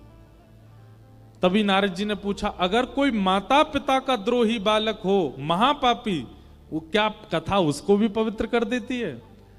तब सूत जी महाराज कहते हैं, हां। सनत कुमार कहते हैं, बोले एक धुंधुकारी नाम का बालक था जो माता पिता से विद्वेष करने के बाद भी भागवत की कथा से पवित्र होकर के भगवत धाम चला गया। नारद जी बोले, कृपा कर मुझे बताइए कैसे। तब यहां धुंधुकारी का प्रसंग सुनाया गया। एक आत्मदेव नाम के ब्राह्मण थे, उनके कोई संतान नहीं थी। संसार में बंधुओं, व्यक्ति एक जगह पाप और करने लगता है, उसके पास जो वस्तु नहीं है उस वस्तु की प्राप्ति के लिए फिर वो कुछ भी करने लग जाता है। उसको कोई कह दे वहां जाकर के नारियल बांध आओ, वहां जाकर के दिया जलाया आओ, वहां जाकर के चद्दर पहनाया आओ, वहां पे ये कर आओ, वहां पे तुम्हारे काम बन जाएंगे। वो इतनी जगह भागे आता है, महाराज कैसे भी करके मेरा काम बने। हमारी एक बात ध्यान रखिएगा, संसार का एक स्वभाव है अपूर्णता। क्या है? जोर से बोलो।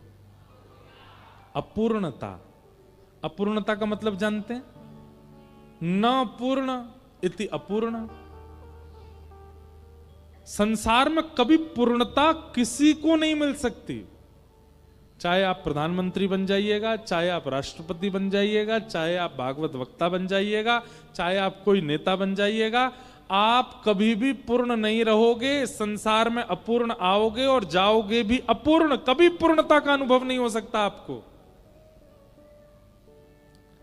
इसलिए आप किसी ना किसी चीज से अपूर्ण रहोगे। या तो आपको पुत्र हो गए तो पुत्री नहीं है, पुत्री हो गई तो पुत्र नहीं है, धन मिल गया तो विवाह नहीं हुआ, विवाह हो गया बच्चे भी हैं पर घर नहीं है, घर भी है बच्चे भी हैं पत्नी भी है, लेकिन कोई मानता नहीं है, सुनता नहीं है, सब अपने मन की करते हैं।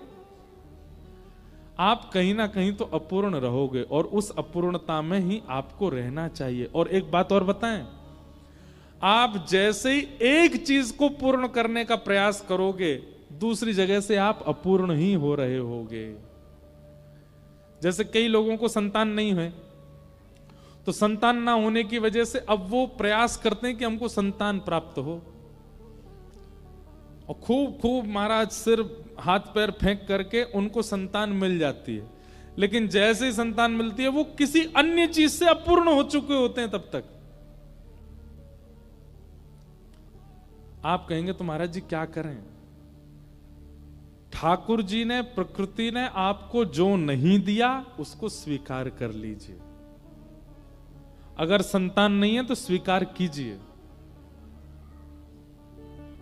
प्रकृति से छीनिए मत उसको। क्योंकि आप जैसे ही प्रकृति से छीनने का प्रयास करते हैं तो प्रकृति जब आपके लिए कुछ था ही नहीं, जब आपको देती है तो वही वस्तु आपको कष्ट देने लग जाएगी। फिर संतोष जीवन में लाना पड़ेगा।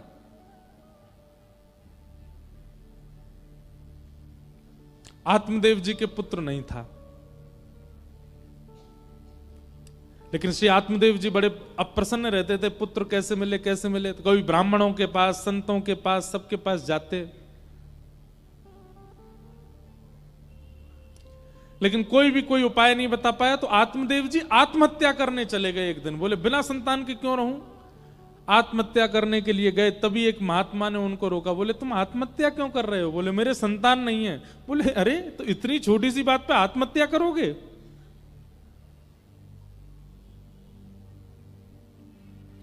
आत्महत्या मत करो, ये लो फल, अपनी पत्नी को खिला देना, तुम्हारे घर वैसे तो 7 जन्मों तक अगले संतान नहीं है, पर मैं अपने पूरे जीवन का तप देता हूं, तुमको एक पुत्र हो जाएगा।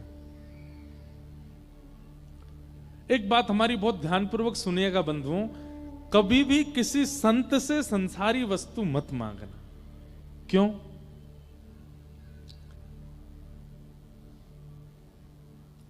क्योंकि संतों के पास देने के लिए केवल भजन है, और जब आप उनके सामने संसार मांगोगे तो वो मना नहीं करेंगे, भजन के बदले संसार देंगे। और क्षमा कीजिएगा, भजन के बदले अगर संसार मिला तो उस संसार से आप कभी प्रसन्न नहीं रह पाओगे। इसलिए हमारी प्रार्थना है, महापुरुषों से, महत्पुरुषों से संसार कभी मत मांगना।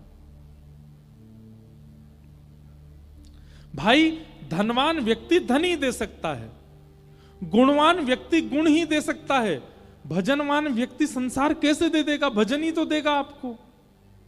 लेकिन हम लोग क्या करते हैं, कई लोग हमारे पास भी, हम तो जबकि संत भी नहीं है, हम तो केवल कथा वक्ता हैं, हम कहीं जाते हैं आते हैं, महाराज जी हम पे थोड़ी कृपा कर दो, हम बड़े दुखी डोल रहे हैं आजकल, हमारे काम धंधे नहीं चल रहे, कुछ करो तो। अरे भाई, मैं क्यों कथा करता, मैं भी कोई फैक्ट्री खोल लेता, अपने सिर पे हाथ दिल लेता, चल भैया तेरी फैक्ट्री खुल जाए। कई माताएं, कई भाई लोग आते हैं, माताएं आती हैं, हमारी बहू को आशीर्वाद दे दो महाराज जी। क्या दे दें आशीर्वाद, इतने साल हो गए इनको, अब आप कथा का एक फल ऐसा इनको प्रदान कर दें, संतान हो जाए। अरे आप संसार क्यों मांग रहे हैं? नहीं मांगना है। और हम मंच से कह रहे हैं, नीचे आके तो नहीं कह पाएंगे, कभी आपसे सामने बैठ के तो नहीं बोलेंगे, पर मंच से कह रहे हैं। जब आप किसी भक्त से, वैष्णव से, भजनानंदी से संसार की कामना करते हैं तो उससे मिलेगा, 100% मिल जाएगा जो मांगोगे, पर वो वस्तु फिर आपको वही वस्तु अप्रसन्न रखेगी, प्रसन्न नहीं हो पाओगे।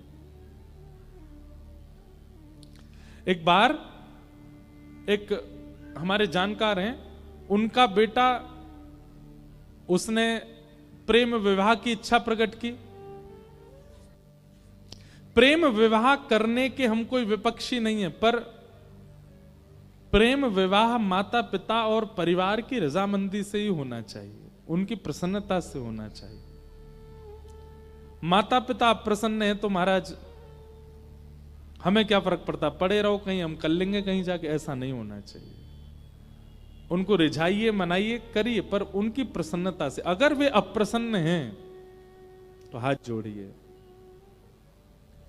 तो एक हमारे संपर्क में थे, उनके पुत्र ने किसी से विवाह की इच्छा प्रकट की। अब सब लोगों ने, ज्योतिषियों ने, कई संतों ने, सबने कहा कि भाई इनका विवाह उचित है नहीं। माता पिता भी थोड़े से अप्रसन्न हो गए। देखिए, या तो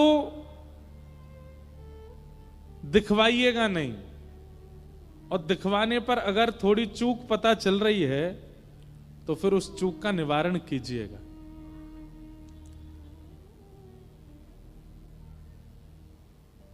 कई बार कैंसर के पेशेंट अपने आप अपना चेकअप नहीं कराते तो लंबे जी जाते हैं, पर चेकअप कराने के बाद उनकी आयु अपने आप ही घटने लग जाती है।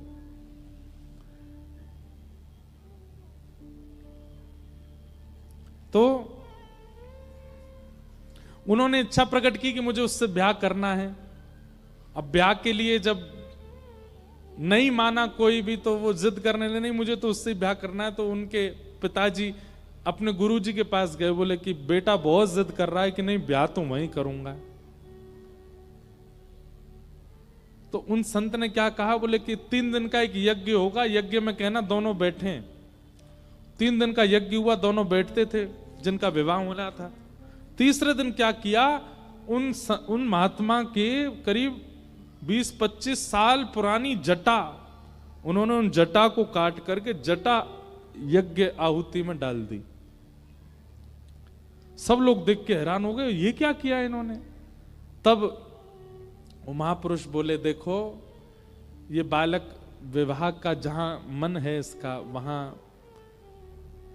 जो हमको दिखा उचित नहीं था, इसलिए हमने अपने 25 वर्ष के संपूर्ण तपस्या का फल दे दिया। 25 वर्ष तक तो इसको कुछ नहीं होगा।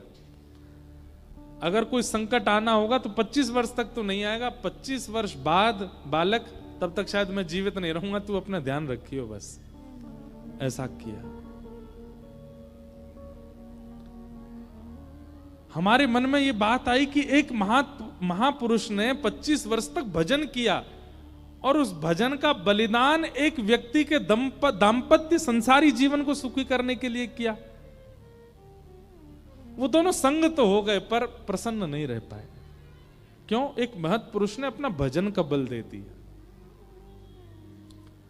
भजन के बल से भजन उत्थापित हो सकता है, भजन के बल से संसार उचित नहीं हो पाएगा। इसलिए हमारी प्रार्थना, कभी संत महापुरुष भजनानंदियों से कभी संसार मत मांगना। मांगना हो तो भजन ही मांगना, मांगना हो तो ठाकुर जी को ही मांगना। संसार में संसार मांगोगे मिल जाएगा पर प्रसन्न नहीं रह पाओगे।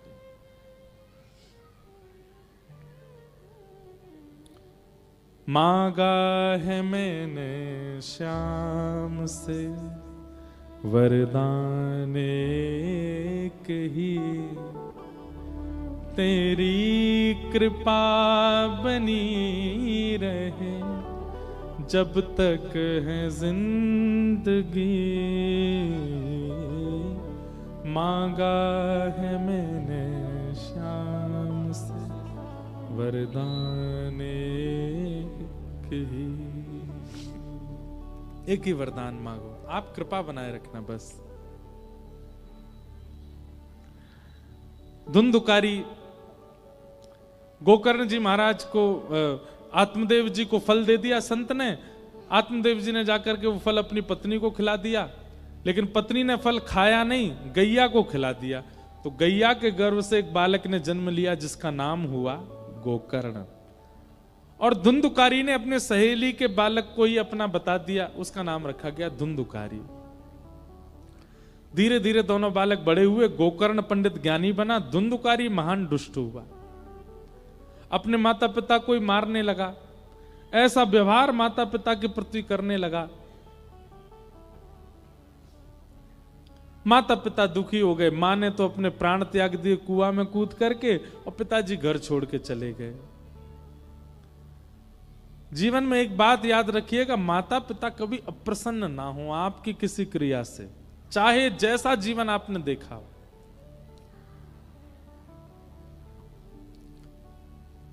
धुंधुकारी, उसकी मृत्यु हुई और वो प्रेत बन गया।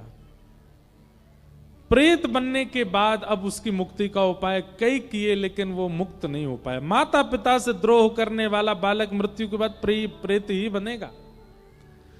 प्रेत बन गया, अनेक प्रयासों से भी मुक्त नहीं हुआ। तब श्री गोकर्ण जी महाराज ने उसके निमित्त भागवत की कथा की। सूर्य भगवान की आज्ञा से भागवत की कथा हुई, और सप्ताह कथा होते ही धुंधुकारी प्रेत योनि से मुक्त होकर के भगवत धाम प्रस्थान कर गया। बोलो भक्तवत्सल भगवान की जय। तो श्रीमद् भागवत कैसी है? प्रेत पीड़ा को दूर करती है। अगर कोई प्रेत योनि में चला गया है और उसके निमित्त भागवत जी का पाठ करा दिया जाए तो वो प्रेत योनि से मुक्त हो जाता है। तो भागवत जी के महात्म्य में दो बातें प्रमुख रूप से बताई। पहली बात ज्ञान और वैराग्य का उत्थापन, और दूसरी बात प्रेत पीड़ा विनाशिनी, प्रेत पीड़ा से मुक्त करती हैं। ऐसी भागवत जी को हम बारंबार प्रणाम करते हैं। बोलो भागवत महापुराण की। भागवत जी का महात्मा हमने आज श्रवण किया। प्रथम स्कंद से हम लोग कल से कथा का प्रारंभ करेंगे। कथा का समय 3 बजे से है, आप लोग उससे पहले ही आ जाएं ताकि खूब आनंद विस्तार से कथा हो।